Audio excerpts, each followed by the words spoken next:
I'm the administrator of Oregon OSHA here at DCBS. And that's really all you need to know about me. I'm doing some introductions and I'll be asking some questions. And the folks that we really are here to hear from are sitting behind me. And so first of all, to my right is Nakeia Daniels, who is the Deputy Director at the Oregon Youth Authority, where she has been since October 2018. And of course, as the Deputy Director, she's partially responsible for overseeing the operations of the agency, which serves about 1,300 young people ages 12 to 24 at any given time. 540 of those are in close custody, and another 770 on probation or parole. And I think it will be certainly enlightening to hear her perspective on how we develop young minds and what we can do in those respects. To my left is R.J. Hampton. My left, your right. And he is an unmanned aircraft system, drones, and robotics instructor at the CTEC facility here in Salem, serving 11th and 12th grade high school students. He comes to education by way of industry. He worked 10 years for the Department of Defense and 8 years at Wachang in Albany. He's also a business owner here in the Willamette Valley, working with drone photography and media consulting. And for those of you who've seen the flyer, you know that he also believes in putting his students in the forefront, which is why we have a guest speaker who is featured by a photo that has to note he's the one in the back.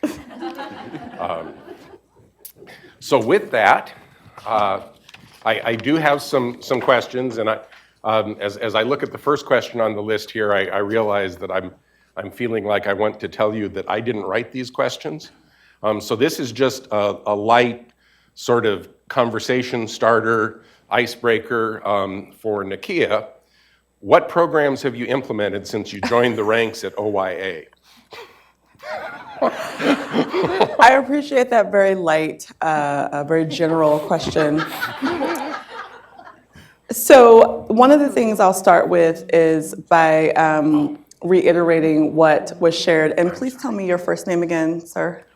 Michael shared in reading the intro, still very new to OYA. So I've implemented a ton of programs. No, really what I've been focusing on is the steep learning curve, which is juvenile justice. Having never worked in juvenile justice in my career, and paying attention to where the agency has come from, where we are now, and where we would like to go. We have a lot of wonderful programs, one of which I'll spend just a moment on, which is our positive human development culture change effort. It's one of our 3 strategic initiatives, the first being youth reformation, positive human development, and I'll get on to our newest and 3rd initiative, which is diversity, equity, inclusion in just a moment. I'm glad to say I didn't start this program. It started well before me, but I'm happy to be joining the agency at a stage where not only developing this national model of positive youth development, but merging that with positive human development so that we're not only focused on the youth that we serve, which I think is cool that we have in common. I don't know if they did that on purpose, that we both focus on youth. But also focusing on the people who serve the youth and making sure that we have a very well-rounded culture change at the agency. And so that's not a program I implemented, but it's one I'm very proud to be a part of.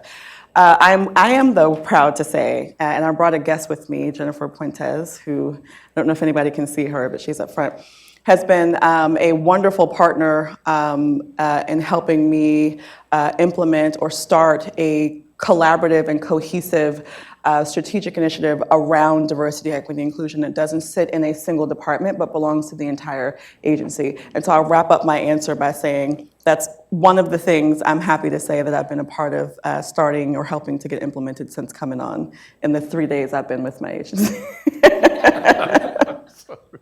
No, it's a great question. So RJ, so you bring a range of experience, including some of what I guess folks call real world experience. Do you believe that with that background and with the intrinsic interest of your program, are you able to attract students from underrepresented communities? Not as many as we'd like. That's the short answer. But I don't think it's a program-specific thing. I think it is a 21st century educational thing. How we go about engaging our students in things that will be meaningful for them in their futures, and how to get them to take an interest in themselves, think higher of themselves. And what we want all of our kids, regardless of race, to understand is with the right motivation, with the right discipline, they're powerful beyond measure. And if we can get that across to them, and as we do, we get to see more and more coming into the program, more and more taking an interest in themselves first, and then using the education and the system as a means to an end, not just an end of the road type deal. Our goal isn't just to get our students to graduate with a diploma. The end game is that they can gainfully gain employment and provide for their families. So we keep the end in mind, and we make sure that there's a pathway to where we ultimately want them to be, not just getting them to the next milestone. Thank you. I appreciate that. And I think to add on to your answer made me think about the reason that we are doing our initiative at the agency is because we recognize that there is a need for the agency to be involved. Very much like you, there's an actual, there are systemic barriers that live inside of protected classes that we know we need to focus on. And it isn't just about race, and it isn't just about one particular thing. It is about making sure that all of our kids have the opportunity that they need. Youth who are disadvantaged are also financially disadvantaged or impoverished are also impacted by the work that we're doing. And what you said made me want to kind of round out my point better, so thank you for pushing me to be great today, is we decided that this was important because we wanted to make sure, just like with our PhD model, that our staff know that they're valued and welcomed and supported, that our youth know that they're seen, heard, valued, welcomed, and supported, and that we're paying attention to our business structure, how we do our business, how we do our contracting, what are there barriers that we're creating, and so I really appreciate you saying what you did because it triggered something I wanted to add. So yeah, appreciate that. So, Nakeia, you came to the agency from a different perspective, Yes. and are brought fresh eyes to that. How did your background before you got there help inform what you're doing and what you're able to pursue at OYA? So what I'll do is, because I didn't properly introduce myself, because Michael just jumped right into the really hard stuff, I will, just didn't give me a breather at all. It was even here on the instructions to let you introduce yourself. Yeah. Oh, really? Oh, I'm kidding. Well, good. So I'm helping you out. I'm from Brooklyn, New York. I'm not from Oregon. And so talk about having a different lens. Living in the state of Oregon has been very different for me in very many ways. I'm also a military veteran. I served in the U.S. Army for years. I was a military spouse for a couple of decades as well. So, very, very different lived experience. My background is in business management and finance. And so I have a very different career than those who spent their entire career in the industry I work in now. And so your question is, which is not on my list of questions that you had to ask me, so I looked down and was like, that's not what that question is my perspective and my lens. So right before I came to work for the Oregon Youth Authority, I worked in the governor's office and worked in the area of affirmative action and helped to manage that work for the state of Oregon, and also partnered with some wonderful folks. One of my peers where I worked on the people side, she worked on the business side. So she did business and economic equity, and I was working with affirmative action EEO, and additionally veterans policy. That perspective for me was very helpful in that I got to see for a few years from the enterprise level what agencies were working on, what was going well, where they were struggling, where there were real needs across the enterprise in terms of support for this work. And so I came into the agency not knowing that DEI would be one of our initiatives shortly after joining, but certainly having the perspective of understanding that this isn't easy. There are very limited resources in state government. There's one pot of money, and we are all, right now in session having discussion about what that's going to look like. And we need to try to figure out ways that we can work collaboratively across agencies, that we can utilize departments differently to try to figure out how to do this work. And that was the lens I came in with, was a very broad lens, and also one that that was really keen on understanding that we're not going to solve every issue, but we do need to focus on where we can be the most impactful and start making those immediate changes and planning for changes in the future. Thank you. And I'm sorry to both ask the broad question first and then surprise you because I was trying to make up for the fact that I hadn't let you introduce yourself. Oh, and so RJ, of course, has probably now seen this coming. so This is great. Would you reflect a little bit, RJ, on your background and what brought you into education? I mean, you decided to make a change, and why? Both you've talked a little bit about what you see in the job, but what really, I guess, forced or encouraged or propelled you into doing what you're doing now? Obligation, appreciation, because that's my duty. I owe it to them. Mm-hmm. I came into education from being completely opposed to coming into education.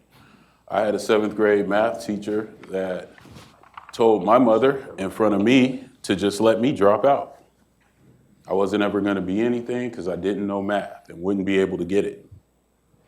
And I took his words in 1987 and I proceeded forward to get a math degree and then a master's degree in mathematics. And years later, because my mother still talks about that conversation, how it upset her, how embarrassing it was to stand there. And I remember after I graduated undergrad, me and my mother was talking, and it came up of what would I say to him if I went to see that teacher then, those years later. And it took me a couple years after that to reflect and say, I probably would tell him thank you. Because without those words, I probably wouldn't have pushed. Now, in the 80s was a different time, and the negative aspect of things could be that motivator that we don't see give strength to our students, but crushes them. I was told a long time ago, pressure is what turns coal into diamonds, but too much pressure will crush it to dust. I entered the industry, blessed to be able to work with the Department of Defense and able to come out here and work with Wachang. I've been touching on technology since 1986. Computers have been my interest, so I've been able to follow my passion. For somebody that wasn't supposed to be anything in life, I was able to do everything I've ever wanted. To have been blessed enough to see my dreams and my goals, I owe it to them to help them see theirs. And if they don't have any, to help them come up with what they ultimately want to be. In industry, we would hire from out of the country because we didn't see the talent pool coming out of our schools.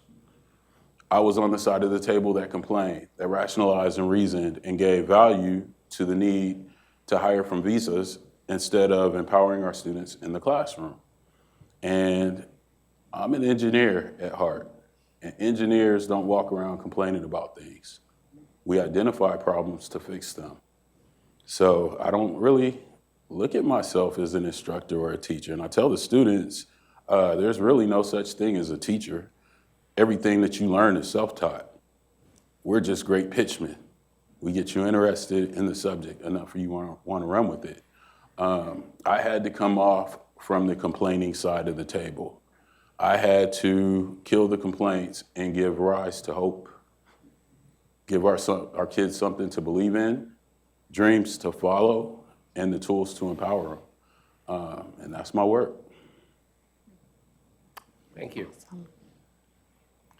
So part of tackling challenges is understanding them. And Nakeia, would you like to talk a little bit about any statistically significant differences in sentencing Oregon's youth by phenotype? And this one, it's a very, very good question. And we're coming off of, Jennifer was with us yesterday when we testified before the legislature on this very same topic. And we have a lot of data that shows disparities in youth sentencing. And I'll read something that I prepared.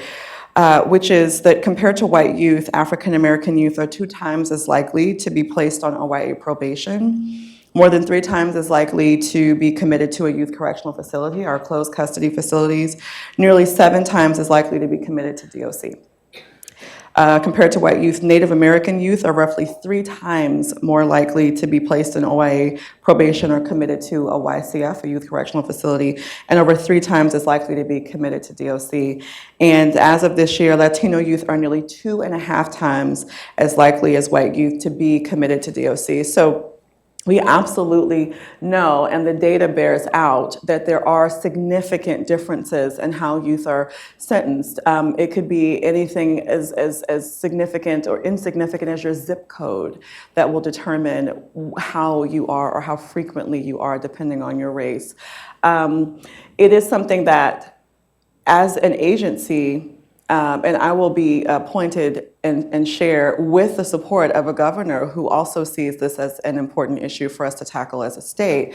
As an agency, we are no longer, and haven't, but certainly want to say pointedly, we cannot continue to say, the issue is upstream. We have decision-making authority within the agency, and so even though we don't necessarily control who comes to us, we can decide what happens to the youth when they come to us. I want to point out that we have a significantly higher number of youth who are in community than are in our YCF, closer to 700 of our 1,200 youth, leaving the other 500 to be in YCF, those who commit very serious offenses.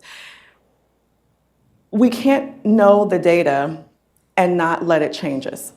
And I think that's one of the things, if I could share with you on behalf of the Youth Authority, is we are paying attention, and I appreciate the opportunity to be able to share with anyone who will listen. These numbers should jar you because they are jarring. Per population, African American youth represent 4%.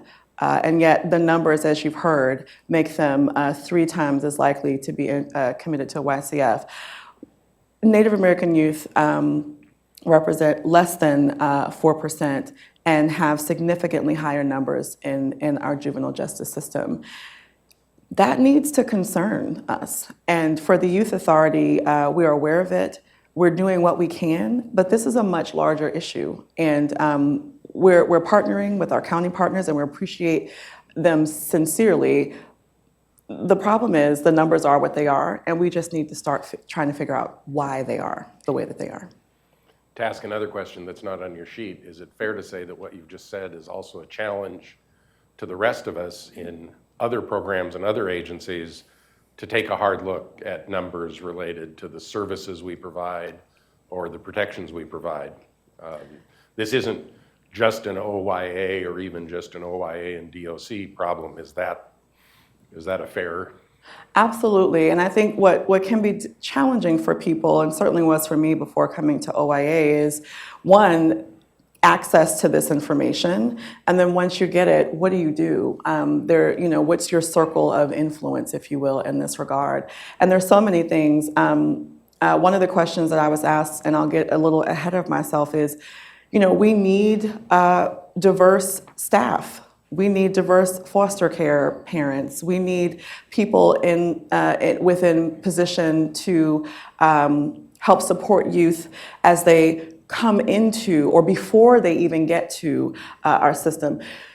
It's a really challenging issue to try to figure out, but we are open and willing and want to be engaged with anyone who's interested in talking with us about solutions from their vantage point. But it is an issue, and I'll be frank and say, without a study, which we're having some assessments done of our agency, and we're looking at what that will mean for the decisions that we make and how we make them. All we can do is try to do the best that we can by the youth and community members that we serve, and then continue to work with our partners and hope that they get on board. Thank you. So obviously, one of the things is trying to deal with issues upstream, which RJ, you're upstream in a sense. You talked about the fact that the goal isn't to get people a diploma, but to get folks placed. How successful has your program been in doing that? Or do you have a sense of the numbers of people who don't just get the education, but actually find jobs? Yes. So I constantly engage industry and try to get them into the classrooms. The long-term goal is that industry starts to realize that asking for a blanket college diploma just to get a job is fruitless. Paying a lot of money to take a chance on somebody who may not pan out and may not have the professional skills to keep the job, even if they have the technical skills to gain it. So we try to align industry directly with the student. We want them to have a partnership and an arrangement that I was able to experience coming into the industry that no longer exists.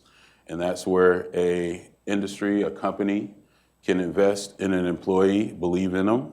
The employee feels the love from the employer, and they work together. When I came into the industry, there was people who were at retirement age that had spent their entire career under the same umbrella, working with the same company, and I was being told that probably wasn't going to happen in my career. And in my time in industry, it was understood that 5-6 years at one job was pretty good, and then you needed to move on. Now it's like 2 to 3 years, and you got to keep bouncing around. So there is a cohesion between the employee and the employer that's no longer there. There is a trust factor, there is a love, there is a need. Companies go through lean times, as we've seen in the economy in the previous years.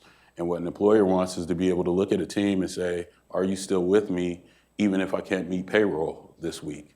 Are you in it for something other than just the paycheck? From the student side, that's getting them to do what they love and understanding that they have the power to choose. And if they choose wisely, that they won't be in their 30s and 40s in a career that they don't love, in a job that they have to work because of the responsibilities, as opposed to continuing on their path of greatness and being better than they were the day before, which is what we want them doing. We want industry to say to our students, either we would bring you on board, or if you need further education, we will pay for it. Invest in these kids. Give them a reason to trust you, to believe in you, and to want to work for you. And empowering our students so that when they come to the table with their resumes and their technical skills, that they don't feel like they're begging for an opportunity, that they understand that the interview process is a process for both sides to make sure that they're right for each other. And giving our students the tools that they need to feel confident that they can walk away. Find the thing that will drive them so that they can drive the way. Thank you. Nakeia, you touched on this already, but as you look toward the future and toward the things that OIA is going to try to do, what support do you need to reach those goals? What do you need from the broader community? And if what can those of us here at DCBS do to help and to help tackle those issues? I really appreciated this question. It made me think long and hard about that, not just for DCBS, but for our other, sister agencies. I'll make a point that I didn't make earlier before I answer the question, Michael, which is that the number of youth that we have in our population is less than 1% of the state, but they are just as valuable and important to us as any of the other youth across the state. And so I know that goes without saying, but I wanted to make sure and share that. We do have a much larger number of youth who are with our county partners and go through diversion processes and have lots of other steps before they make it to the youth authority. And we're so appreciative for those relationships with our 36 county juvenile directors. There are lots of opportunities, and we know that Multnomah County is the most diverse county in the state of Oregon, but that doesn't mean that youth who have needs don't live in other counties. That's certainly true of every county. I would recommend, generally speaking, that if you're interested in volunteering, to reach out to your county juvenile departments and find out ways locally, if you can't, as an employee of the state, or if you're watching in the world, a public sector employee here in Oregon, volunteer with us directly. Certainly check in with your county juvenile directors and find out that there are areas. There are lots of diversion programs and very well may be opportunities. There are also lots of community programs. I know particularly in Portland, there are a lot of community activist programs that focus on youth. And so outside of state government, those are options as well. And I would absolutely encourage you, if you're interested, to check those out. We are always recruiting for positions, as are all state government. I'm looking at Nancy, like all state government agencies are always recruiting all the time. And while I am not here to poach anyone from DCBS, and I want to make sure that that's very clear, I do, if you know people who are interested, and I'll make this point completely off script, which is, we know that for certain communities, and this isn't just a racial thing or a gender thing, they don't particularly see public government as the employer of choice. And we've got to do, as leaders, what we can to change that. We have to become welcoming employers who value diversity and who value differences when they come in, and that we're not just asking people to come in because of how they look or their gender or their sexual orientation, but that we are creating an environment where the culture is welcoming when they get here. That's something that I would really implore folks to do in your departments, on your teams, in your agencies. And if you have a good candidate that just doesn't make it, shoot them over to our HR department. Let us know. I will not turn away a good applicant, and I'm not speaking for my HR manager or administrator, but I will own that I said that. Recruiting is not easy. Most of the people of color that we're recruiting are outside of Multnomah County, and it's a long drive for you all who live anywhere outside of, above Woodburn, really. It's just going to be a little bit of a stretch. And so we understand that. We know historically people have distrust for state government. And honestly, some of that is justifiable, right? So we've got to do the part. It's on us. It's not on the communities. The next thing I'll say, which I've already said, which is if you want to be a foster care for one of our youth, we have a foster care program at OIA. Most people don't know that. DHS isn't the only agency that has foster care. We do, and we need foster parents. We need foster parents who have come through recovery in terms of alcohol and drug. We need rehabilitation. We need foster care parents who come through other kinds of treatment. We need foster care parents of color. We need foster care parents for our LGBTQI youth, right? If you want to do that, let me know. And then lastly, there is an entity called New Beginnings College Scholarship, and the information packets I have in the back have information about that. And if you don't have free time and you love working here at DCBS and don't want to come hang out with us at OIA, Nancy's going to get me. Definitely, figure out a way that you can help in that way if you are so moved. The website is a little bit tricky, and sometimes the donate button doesn't work, but they take checks. Plug. I think that entire pitch about employment got blanked out because the guy back there actually Just works turn for me me. off. But I referring to something that RJ said a moment ago, I suspect that you are like many of us in state government, and you're happy to hire people, and if they work out, they'll happily stay and you'll happily keep them a lot more than 2 or 3 or 4 to 6 years. Absolutely. Well, it's interesting. State government's a little bit different, but it's true. We're finally catching up with the public sector. We've got people on our team who've been with the agency over 30 years. I ran into someone who's been with us for 40 years.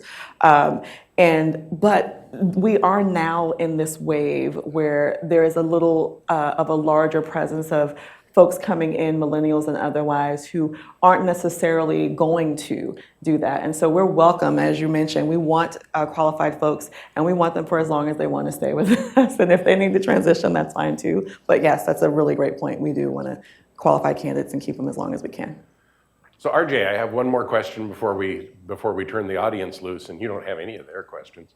But so, Make sure my what are some of the barriers or hesitations that underrepresented kids, young people in particular, might have that prevent them from showing an interest in robotics or similar fields, programs like yours, and how do you folks tackle that to get them interested? Okay. Lack of interest in their futures. So a lot of them have not looked at what they can do. Negative self-talk. That, again, I'm in technology, so I look at self-talk as a way of programming yourself. That they have not programmed themselves to look in a direction that would be fruitful for their futures. Exposure. That they have not been exposed to all of the different opportunities that they could put themselves in position for. The mirror, what they see in it, isn't what they should be seeing in it.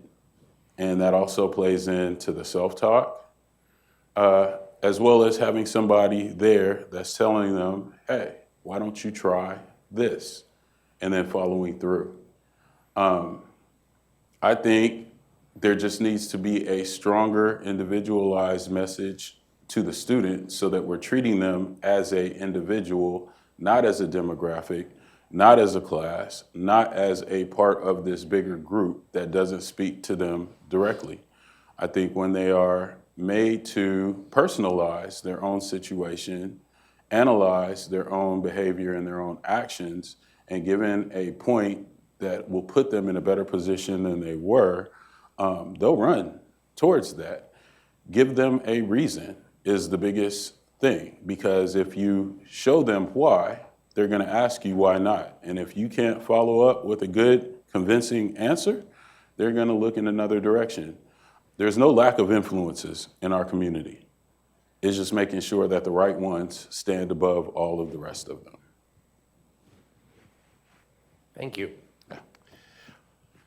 So now for any of the folks here in the room who do have questions you'd like to ask either or both of these folks, if you have a question, just raise your hand and I'll recognize you. And do turn the mic on at your table, not necessarily so we can hear you, but so the recording picks it up and so the folks who are watching this on the live stream can hear as well. Good afternoon. Thank you for coming to DCBS. My question is, have you heard of or are you familiar with the Northwest Youth Conservation Corps for Youth? I have not. My son and I had a similar experience than you had with your mother in 9th grade. And as a result of that, my son attended, through my help, an organization called the Northwest Youth Conservation Corps. And it is designed for youth between the ages of 16 and 24. And basically, my son met with 25 to 30 other youth from all over the country.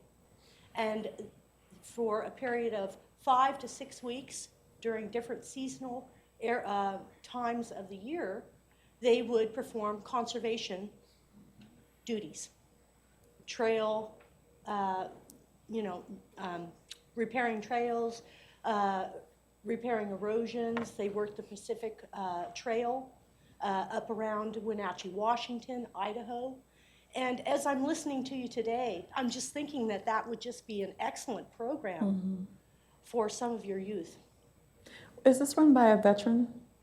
No, actually, it's a federal program. Yeah. It's it's through the Conservation Corps, it's through the Peace Corps, and it's through AmeriCorps. Okay. I heard of something similar that was being funded through I think the U.S. Department of Forestry, but I would like to get more information about that. I think that's something, maybe some of our county partners know about it, but maybe we could share it broader across the state. Thank you. It pays the youth a stipend Nice. to attend for 5 weeks. Okay. So they're receiving remuneration. They're out there, they're working with the team. The result of that for my son was just tenfold. Oh, yeah. He attended for 3 summers in a row. His maturity level, it just went leaps and bounds. Wow. You know, he had a focus. He was able to say, okay, I'm going to take this, I'm going to use this, and I'm going to move into my adulthood with it. That's awesome, and congratulations to you and your son. Thank you, Yes. thank you. I'll provide you some information if I'd you be have a glad. card. Thank you. Go ahead. Nakeia, so you mentioned that, of course, you guys can't control the youth that come to you, but what type of collaboration have you had with the various agencies that bring these youth to you to try to establish a root cause of why this occurs based year-over-year numbers or some type of metric to try to, find out what can be done before they actually come within your custody? Oh, that is a very, very loaded question. We've recently, our research department, in collaboration with the Department of Human Services, the Oregon Health Authority, Oregon Department of Education, and I may be missing one other agency, did a study, a multi-year study on youth and how many of our agencies that they touch. And there's some really good data in that report that I'd be glad to share out with you, and I can send them through Veronica if that's okay, or however you'd like me to, that really speak to our collaborative effort to try to figure out how early we can start paying attention to factors that would lead. I mean, we are the last place that we want youth to, we only want the youth who absolutely need to come to the Youth Authority. And so that's something we're very keen on. So that's a great question, and thank you for asking. And we work very, very closely, we have to, with our county partners. Dina Corso, the juvenile director in Multnomah County, is one of the 36 partners that we work with. Her youth obviously being the most diverse that come in, and in particular in respect to the celebration and why we're talking about this today, it's something that we pay very close attention to, and I know that she does as well. It's a big discussion. You're talking about judges and DAs, and I mean, there are just a lot of pieces to this discussion, and we're doing everything that we can to be a good partner and to continue to work collaboratively with our external partners. So what we're doing is a lot. Specifically, that we need a lot more time to talk about it, but we are actively engaging with our external partners. So thank you for that question. Thank you. Go ahead. I was just wondering if You need to push the button. oh, sorry. I was just wondering if over time you've noticed a decrease proportional to population growth in the people that are in Youth Authority, and kind of conversely, are you seeing an increase by any chance? I guess maybe I'm being hopeful, but I'm just wondering, raw numbers, are we getting anywhere? Because there have been programs for years, and is that getting us progress? What do you think? Do you want to kick your hands off? So I would take a sip of say, water. from the educational side, in the short time that I've been in education, the growth comes with the interest and with the students understanding that a change is occurring and that they're a part of the change, and it's incremental. So I look at the numbers in the classroom, and I look at the students that we have to champion through, and we got to understand that just getting them into those seats is just the first leg of the journey. Just because they sign up doesn't mean that they're going to follow through, and they need someone with them to walk them through. For me, to keep students from coming to you, it involves more than just what can be done in the classroom, but also an understanding of the power of the classroom. So I take it personally that as an educator, I have these students under my tutelage for a greater period of the day than their own parents do. And I grew up in a time where education was balanced out with real world acumen. You had your uncles, you had people in the community, you had older cousins who would take you under their wing and teach you a trade, that would teach you how to work. So you may have gotten that B in math or chemistry that day and run home and mom's proud. And everybody standing in the kitchen giving you your accolades for your academic performance. But 2 hours later, you're out back with your uncle swinging a hammer and you shot that nail across the room. He's asking you the value of that grade you just got. And you're forced to put it in perspective.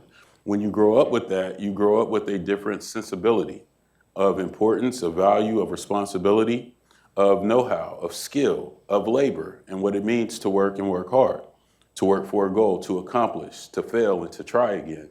And we're trying to find ways to build that back in to our children during their upbringing. We're seeing what happens when that's taken away. So you have highly intelligent individuals who are graduating with all the book smarts in the world, but very little practical sense. And on the flip side, you have those that are wise beyond their years, but in the wrong thing. And you can't point a finger. It's not the teacher's fault. It's not the parents' fault.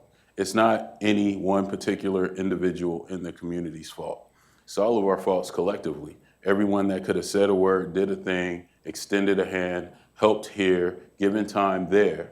One of the biggest eye-openers for me coming into the classroom is for such a huge problem that needs such a huge turnaround, it takes so little to actually spark that spark.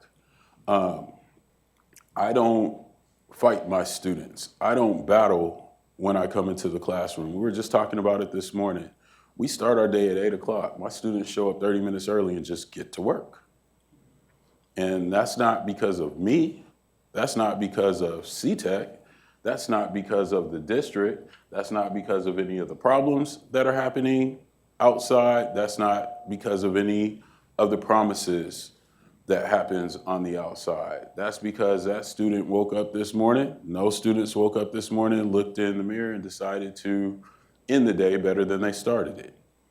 And that's a process, and that's something that we can teach them. And they're young enough, and the ignorance is pervasive enough to where they'll buy into it as long as they can see the reward and experience it incrementally along the way.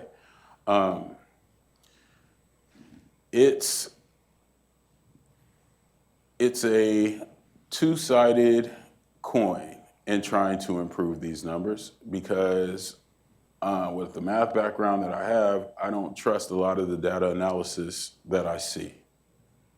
And the proof is in the pudding. Show me the student that can come back to me in 5 years and tell me where he's working. In 20 years, telling me how he's still doing what he loves. And in 30 years, telling me what he's doing for the next generation. I tell my students, your work's not done until you pay it forward. When you gain that sense of responsibility, when you understand the power that you have and the impact that you can have on that next generation, then we can take care of those numbers. But to point out the problems and to point out the person who we think is responsible and to point out the person who we think we should fix the problem but not be pointing at ourselves is the problem. Thank Thank you. Wow. I forgot what I was up here for. That was an amazing answer. It's RJ? Yes. I'm going to spew data now. It won't be nearly as passionate. We have seen our Native, Latino American youth. Those numbers have gone down, not significantly, but we've seen some small dips, and they are now just underrepresented, which, I'll take every little bit that I can. Asian and Pacific Islander youth are underrepresented in our facilities, which is something that we are paying attention to. The Native American population and the African American populations are the ones that, to me, are areas where either there hasn't been movement or we've seen it go in the wrong direction. And so to answer your question, we've seen some movement even since I've been with the agency, which will be just a bit over a year. But until there is underrepresentation in every demographic, and that's a very analytical thing to say. We're talking about people. We're talking about youth. Right now we're fighting the uphill battle of there being overrepresentation, and so that's the focus, is to figure that out. And that's where we're focused on is why are you 3 times as likely to be with us because of the color of your skin, or 2 times as likely or better. And so there has been some change, and in some areas we've not seen any. Yeah. I have a question that I'd like to pose to either one of you. Thank you both again for coming.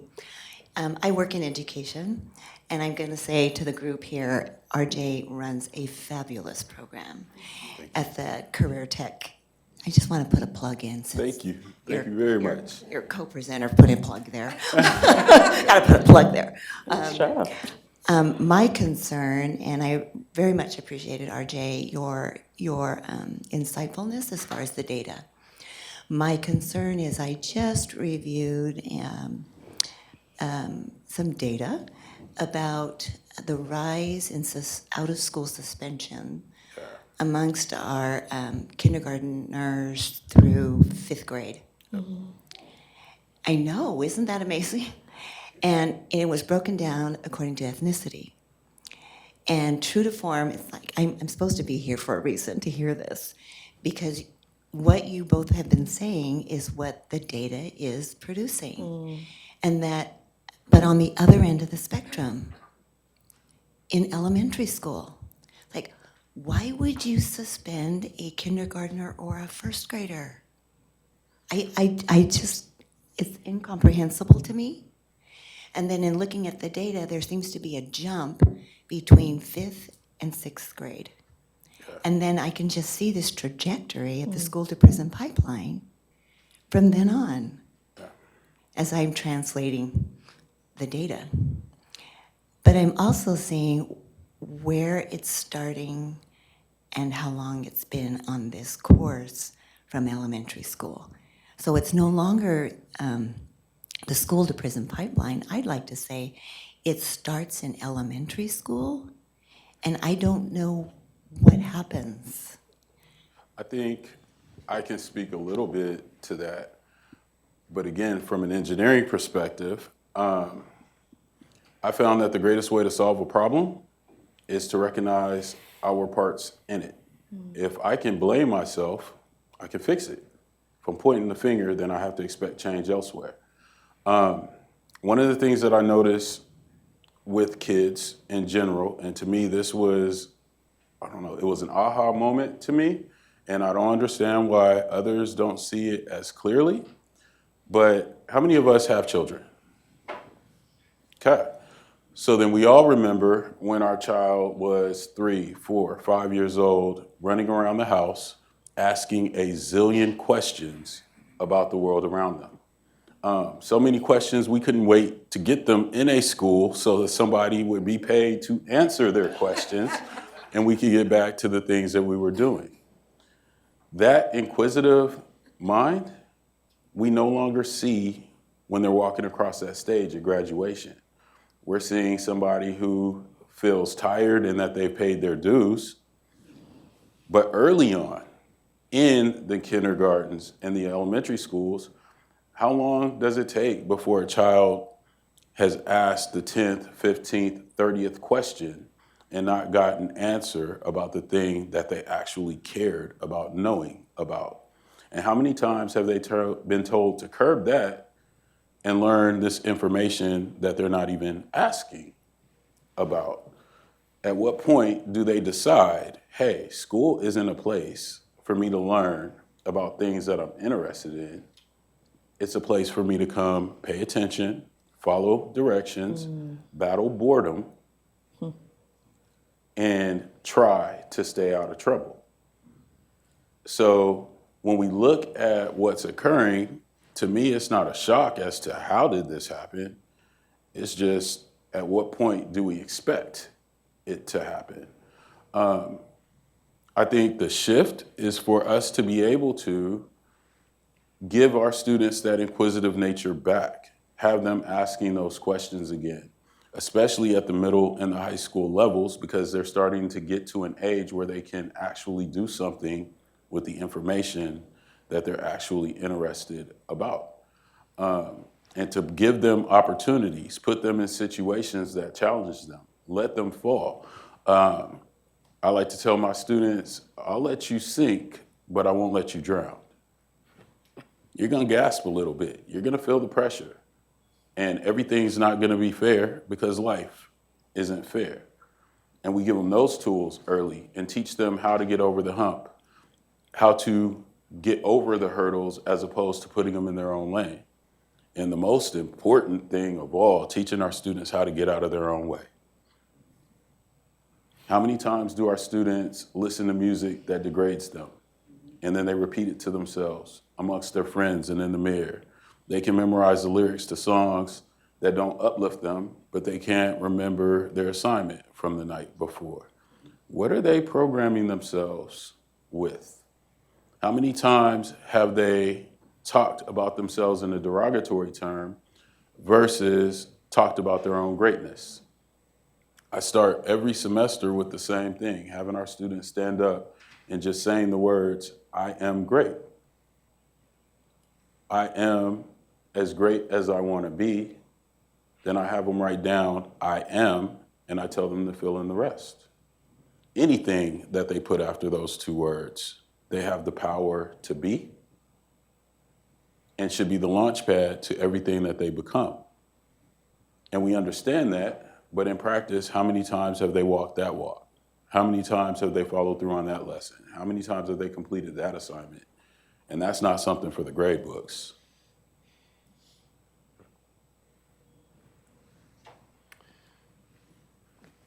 Thank you. We probably have time for one more quick question if someone has one. I am among the ones who did not know you had foster programs, and I would just like to know a little bit more about that. Absolutely. Oh, I should have brought some flyers with me. What's that? We will. That I will also send that to Veronica. We do have a foster care program, and I'll just plug again that we are in dire need of loving foster care homes. Any home that's a loving foster care home that's able to get certified, we welcome. And also tell your neighbors, tell your friends, because we're looking for specific ones as well to meet the needs of our youth population. So I will certainly get you some information. Yeah. Arjun, and this is a knowledge question.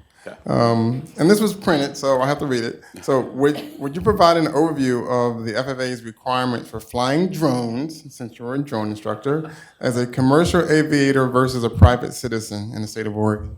So you need a Part 107 to be able to fly for money.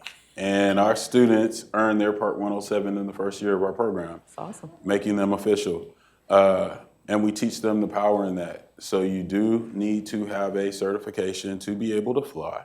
And we're looking into other certifications that we can get students so that they can have the credentials and credibility when they enter the workforce. So that's the on-paper requirements. The other thing the industry likes to see is that you have at least 60 hours worth of flight time. They only require 30 for our students because it is so purposeful in what we do and the way that we teach. But after making that agreement with industry to have 30 hours, then I went back to my students and said, you know what? You guys are kids, so they want 70.